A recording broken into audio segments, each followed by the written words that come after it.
काल ना माझ्या समोर एक प्रश्न उपस्थित झाला की आपली मराठी भाषा समृद्ध का बरं आहे?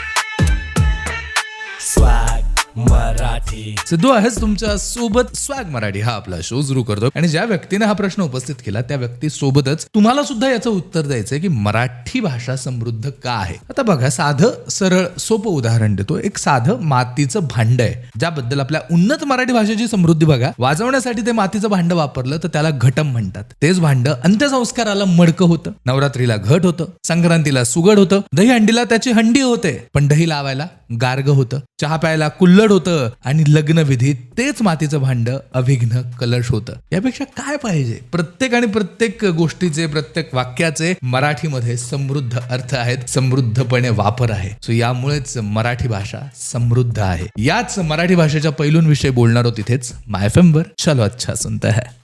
नाही, मगाच्या प्रश्नाचं उत्तर अजून पूर्ण झालेलं नाहीये बरं का माझं. मराठी सिद्धू आहेच तुमच्या सोबत स्वॅग मराठी हा आपला शो सुरू आहे आणि मागाशी मी तुम्हाला म्हणालो होतो की माझ्यासमोर ना काल एक प्रश्न उपस्थित राहिला होता की आपली मराठी समृद्ध काय. त्याचं एक उदाहरण मी तुम्हाला दिलं. पण हा, मला एक गोष्ट तुम्हाला अजून सांगायची नाही की आपल्या मराठी भाषेतली जी विशेषणं आहेत ना, त्याच्या 10% सुद्धा विशेषणं बाकी कुठेच तुम्हाला सापडणार नाहीत. म्हणजे बघा ना, आपल्या इकडे कुरकुरीत चकली, खुसखुशीत करंजी, लुसलुशीत पोळी, चुरचुरीत फोडणी, घसघशीत पैसा, भुसभुशीत जमीन, रसरशीत गुलाबजाम, दणदणीत, छणछणीत, ठणठणीत, चुणचुणीत, टणटणीत, रखरखीत, चमचमीत, पचपचीत, गुबगुबीत, सुटसुटीत, गुळगुळीत, मिळमिळीत, मुळमुळीत, टुळटुळीत, टवटवीत, इतकी सगळी विशेषणं आहेत. किती उदाहरणं द्यायची अजून तुम्हाला?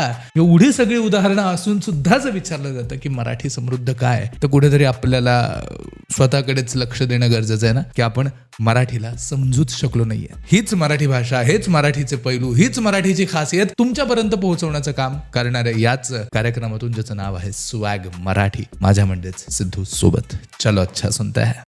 एक अगदी खरी गोष्ट सांगतो तुम्हाला. आपल्या घरात जर आजी आजोबा असतील ना, तर आपल्या घरातली मराठी ही समृद्ध होते.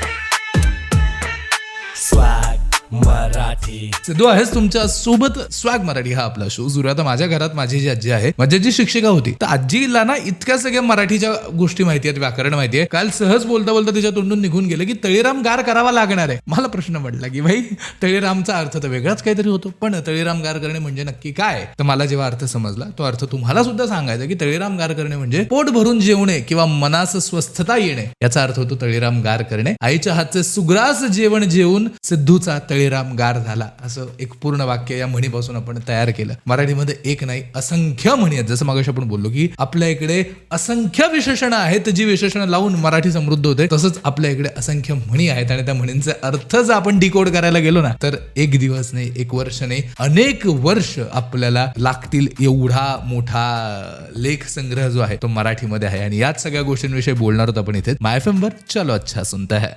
मला ना असं नेहमी वाटतं की कोणत्याही इतर भाषांचा मराठी भाषेवरती प्रभाव असणं वेगळं, पण त्या इतर भाषांमुळे मराठी वापरणंच बंद करणं हे मात्र चुकीचं आहे.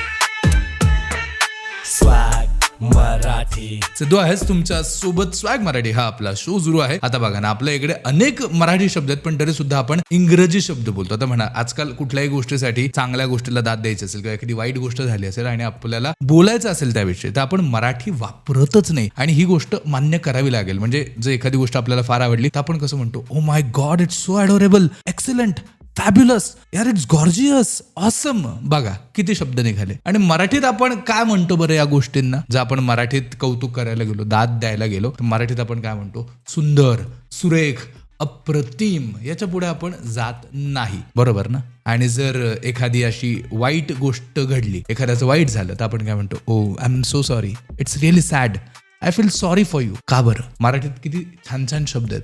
अरे रे, फार वाईट झालं. थोडक्यात सांगायचं झालं ना, तर आपल्याकडे अनेक म्हणी, वाक्प्रचार, शब्दांचं मोठं भांडार आहे, पण आपण ते वापरत नाही. यार खरंच खूप चांगले चांगले शब्द आहेत मराठीमध्ये, ते वापरणं बंद करू नका. कृपया ते शब्द वापरा. स्वॅग मराठीमध्ये इथेच निरोप घेतो तुमचा. पुन्हा भेटणार आहोत उद्या दुपारी 12 वाजता याच ठिकाणी, याच वेळी. तोपर्यंत स्वतःची काळजी घ्या, स्वतःच्या कुटुंबाची काळजी घ्या आणि मराठीची सुद्धा काळजी घ्या. चलो अच्छा सुनते है.